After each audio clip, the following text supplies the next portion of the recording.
Bienvenue sur la chaîne YouTube Patrimoine et Fiscalité que j'anime depuis quelques semaines. Avec passion dans cette aventure de l'infopreneuriat. Alors je me présente Renaud Soulier, je suis avocat inscrit au barreau de Lyon depuis 1995 et j'interviens principalement dans 5 domaines d'activité. Le droit des affaires dans tout ce qui a trait à la création de la société jusqu'à sa dissolution. La transmission d'entreprise, avec le volet également intermédiation. La partie monétaire en transactions immobilières, où, comme je vous l'ai déjà indiqué, je suis actuellement en charge de la vente d'une magnifique maison dans la région lyonnaise, pour un prix de 2,4 millions d'euros. Et enfin, toute la partie stratégie patrimoniale dans les investissements déployés, que ce soit dans l'immobilier, dans la bourse, la finance. Et de ce point de vue-là, j'accompagne du coup les investisseurs dans la protection juridique et dans tout ce qui a trait à leur orientation, leur stratégie et le sens qu'ils donnent à tout ceci. Et aujourd'hui, on est deux à intervenir. Nous avons l'écran, puisque je vous ai concocté une présentation PowerPoint de quelques pages pour vous parler des crypto-monnaies, qui est un sujet passionnant, et pour vous donner voilà, un peu de matière sur la partie, pour l'instant, volet juridique, pour comprendre un petit peu ce que c'est que la crypto-monnaie, dont on parle depuis de nombreux mois et de nombreuses années, plus de 10 ans, et qui, ces temps-ci, subissent des fluctuations avec une très forte volatilité à la hausse et à la baisse. Alors, mon propos, ce n'est pas du tout d'en expliquer les causes, puisque je suis vraiment loin de pouvoir vous le faire. En revanche, c'est de m'attarder en tant qu'avocat d'affaires sur tout le régime juridique de ces crypto-monnaies. Alors voilà, nous allons intervenir à deux avec le PowerPoint projeté par mon ordinateur sur cet écran. Alors, pour bien préciser le contexte, je rappelle que ce que c'est qu'une crypto-monnaie. Donc, d'après l'Institut national de la consommation, une crypto-monnaie désigne une monnaie virtuelle qui repose sur un protocole informatique de transaction crypté et décentralisé, appelé blockchain ou chaîne de blocs, à l'image du mode de fonctionnement de Bitcoin créé en 2008 par, normalement, Nakamoto, mais bon, c'est un pseudonyme et on ne sait pas finalement si c'est un ou plusieurs développeurs informatiques qui ont codé ce Bitcoin, mais en tout cas, le Bitcoin est bien créé depuis 2008. Alors, plus largement, puisque Bitcoin est la monnaie phare, elle représente 63 à 67% de la valorisation des crypto-monnaies dans le monde au jour d'aujourd'hui. Et bizarrement, entre lundi 16 et jeudi 19 décembre, la valorisation globale des crypto-monnaies a perdu plus de 15 milliards. On est à peu près à 180 milliards de dollars. Lorsque lundi, lorsque j'ai fait la précédente vidéo, nous étions à 195 000 dollars. 195 milliards de dollars, pardon. Et il y a 4500, 4700 crypto-monnaies. Donc le Bitcoin, parmi tous ces cryptos, représente environ 62-65% selon les jours. Et par exemple, cette journée, le Bitcoin a subi une fluctuation de plus de 1000 dollars, de 6005, il est passé à 7005 avant de redescendre à 7150 dollars. Donc, les crypto-actifs représentent des actifs virtuels stockés sur un support électronique permettant à une communauté d'utilisateurs, les acceptant, en paiement de réaliser des transactions sans avoir à recourir à la monnaie légale. Donc il s'agit d'un système de paiement décentralisé fonctionnant comme un système de paiement pair à pair. Alors, la question que l'on peut se poser est de savoir s'il s'agit vraiment d'une monnaie. Alors, dans la formulation de ma question, j'imagine que vous comprenez déjà la réponse qui va arriver dans le prochain slide.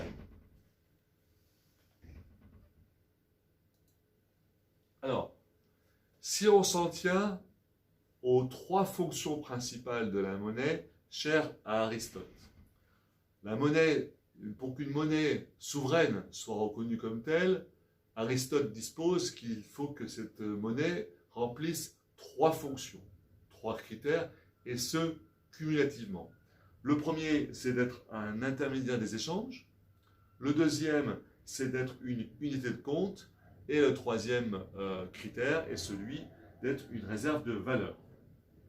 Et Évidemment, lorsque l'on paye dans une monnaie nationale, que ce soit l'euro, que ce soit les dollars, la monnaie a un effet libératoire universel, puisque à partir du moment où je paye une dette dans une monnaie nationale, le créancier est obligé de l'accepter.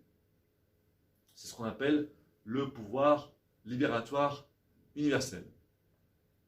C'est le cas de toutes les monnaies légales et liquides que l'on peut échanger, c'est-à-dire les monnaies fiduciaires, banque centrale, comme l'euro ou le dollar. Voilà les trois caractéristiques de la monnaie, cher Aristote, et voilà sur le fondement sur lequel se reposent les gouvernements pour aujourd'hui considérer que les crypto-monnaies ne sont pas des monnaies.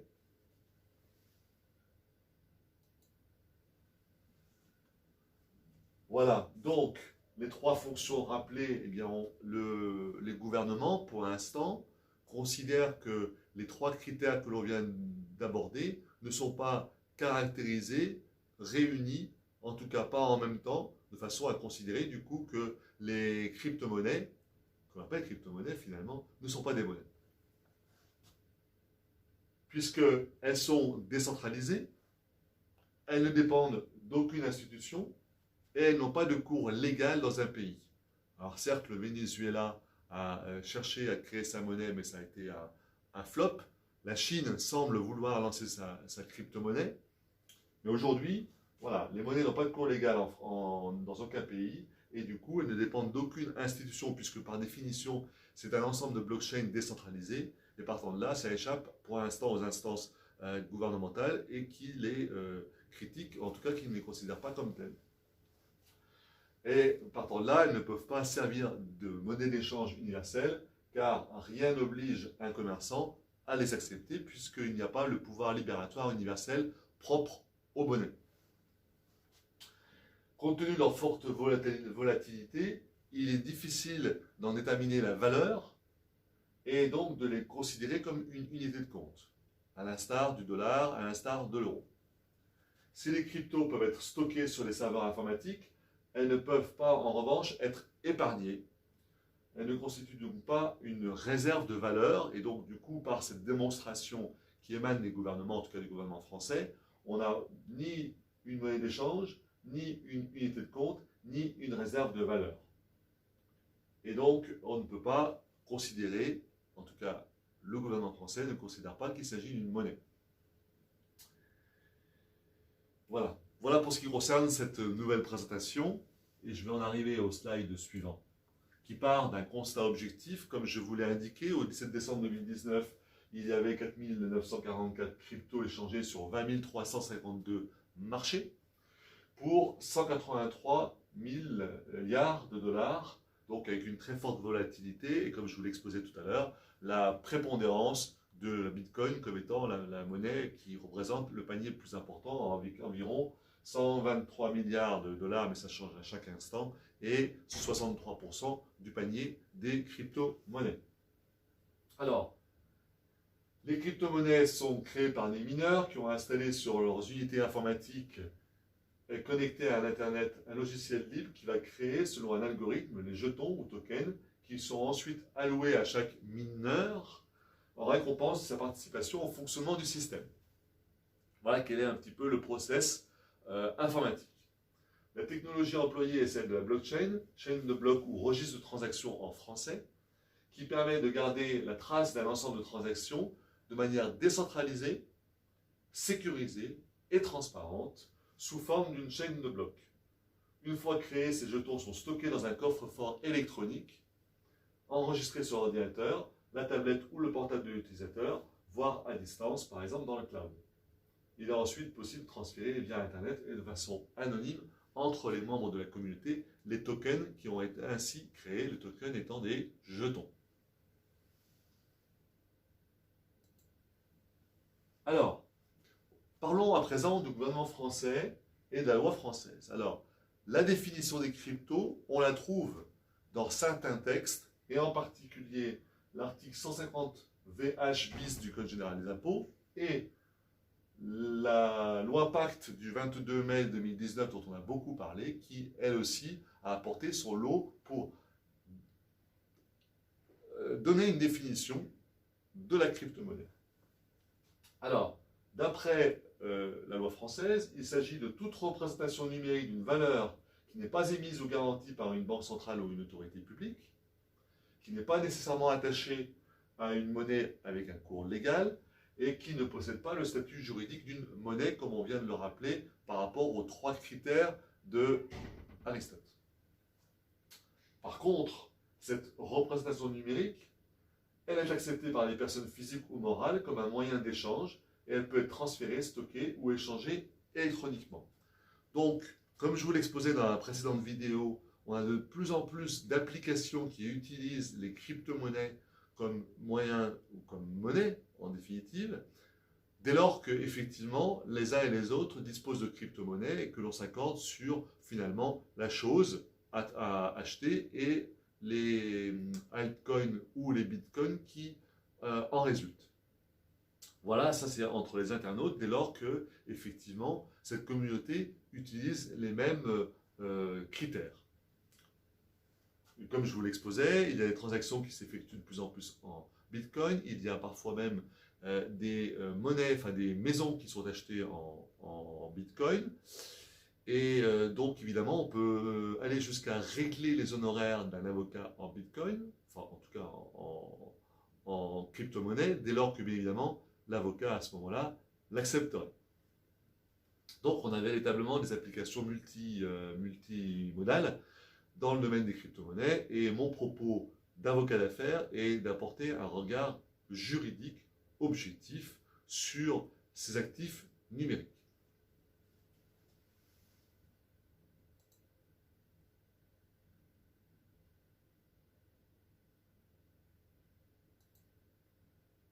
Alors, les questions posées par cette révolution numérique sont les suivantes. En français, en droit français, elles n'ont pas de statut juridique, elles ne sont pas considérées comme un instrument financier, puisque l'article L111-1 du Code monétaire et financier considère que la seule monnaie ayant cours légal est l'euro. Donc, à contrario, la crypto-monnaie, quelle qu'elle soit, que ce soit Bitcoin ou les altcoins, n'est pas considérée comme une monnaie. Voilà ce qu'il y a à comprendre pour l'instant dans ce qui se joue en matière de crypto-monnaie. Et alors, quels sont les risques? Puisque, évidemment, ceux qui sont détracteurs des crypto-monnaies présentent les risques. Qu'on se comprenne bien, je ne suis pas en train d'être un aficionados des crypto-monnaies. Je vous livre seulement des informations juridiques concernant ces crypto-monnaies qui présentent un véritable sujet, en tout cas, d'actualité économique et pour lesquels, bien que tout le monde les critique, certains investissent massivement, certains fonds d'investissement, certains gouvernements, indirectement, poussent à ces investissements. Donc il y a une réelle préoccupation économique. Et moi, en tant qu'investisseur curieux et en tant qu'avocat d'affaires, je me dois de vous informer de l'existence du régime juridique des crypto-monnaies. Et ensuite, dans d'autres vidéos, et certainement dans le cadre d'une formation, j'aborderai plus précisément le régime fiscal des crypto-monnaies, selon que l'on considère les cessions occasionnelles ou les cessions à caractère répété de ces cessions d'actifs numériques. Alors, les risques, tels qu'envisagés objectivement, c'est effectivement la bulle spéculative. Comme on l'a exposé, il y a des variations très significatives dans les cours des crypto-monnaies au sein d'une même journée, au sein d'une même semaine.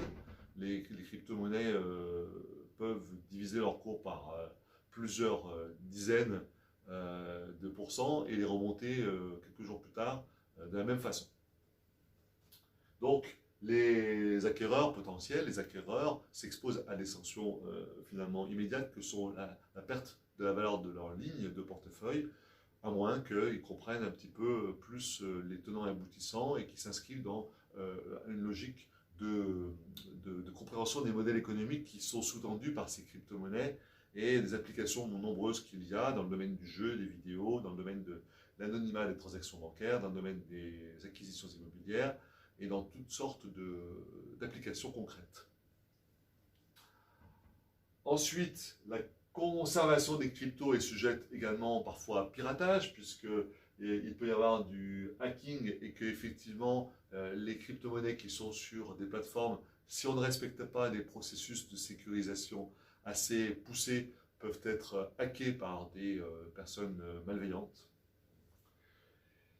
On peut aussi considérer en matière de blanchiment de capitaux que les capitaux provenant ou en tout cas mutés au travers des crypto-monnaies auraient une origine frauduleuse, une origine malveillante, une origine de grand banditisme, puisqu'effectivement, par leur caractère anonyme, les crypto-actifs favorisent le contournement des règles relatives à la lutte contre le blanchiment des capitaux, et effectivement, c'est une préoccupation légitime des gouvernements. De même, les cryptoactifs ne sont pas assujettis au cadre réglementaire relatif aux moyens de paiement. Leur conservation comporte également un risque de financement du terrorisme ou des activités criminelles. Oui, en effet, on pourrait tout à fait le concevoir. En plus et enfin, il y a un risque d'ordre environnemental, puisque en effet, pour valider une seule opération de cryptoactifs, il faut une consommation estimée en décembre 2017 de 215 kW, ce qui est l'équivalent de 6 mois de travail sur un ordinateur. Alors oui, effectivement, coder, miner des codes génère beaucoup d'énergie électrique et c'est un sujet qui est d'actualité d'un point de vue environnemental. Je vais passer au slide suivant. Et ben voilà, j'ai terminé le slide sur les risques inhérents à ces crypto-actifs. C'est véritablement un sujet qui est passionnant, qui est bouillonnant, qui est une grande actualité, que je suis avec attention. Et pour ce qui concerne la suite des formations, alors il y a deux informations que je vais vous livrer. La première, c'est que nous sommes le 20 décembre et donc je vais prendre quelques jours de vacances bien méritées. Et la deuxième, c'est que vous retrouverez la suite de ces développements à la rentrée prochaine, début janvier. Je reprendrai mon rythme de 2 vidéos par semaine. Et pour ceux que cela intéresse, merci d'aller sur mon blog horizoninvest360.fr et vous demandez d'avoir ce PowerPoint en présentation que je vous adresserai bien volontiers par mail. Il n'y a aucune difficulté là-dessus. C'est un support véritablement pédagogique, très informatif, volontairement vulgarisant, bien sûr, puisque l'idée c'est de rendre accessible le droit des affaires et le droit aussi des investissements au plus grand nombre. Hein. C'est toujours mon cheval de bataille depuis de nombreuses semaines. J'aimerais pouvoir, si le temps me le permet, faire d'autres vidéos qui seront certainement dans le cadre d'un programme destiné aux crypto-investisseurs, et à ce moment-là, ce sera un programme payant, pour voilà, effectivement avoir un focus juridique fiscal. Il y a des pépites à connaître sur la manière de traiter les obligations déclaratives en matière de cession d'actifs ou de crypto-actifs.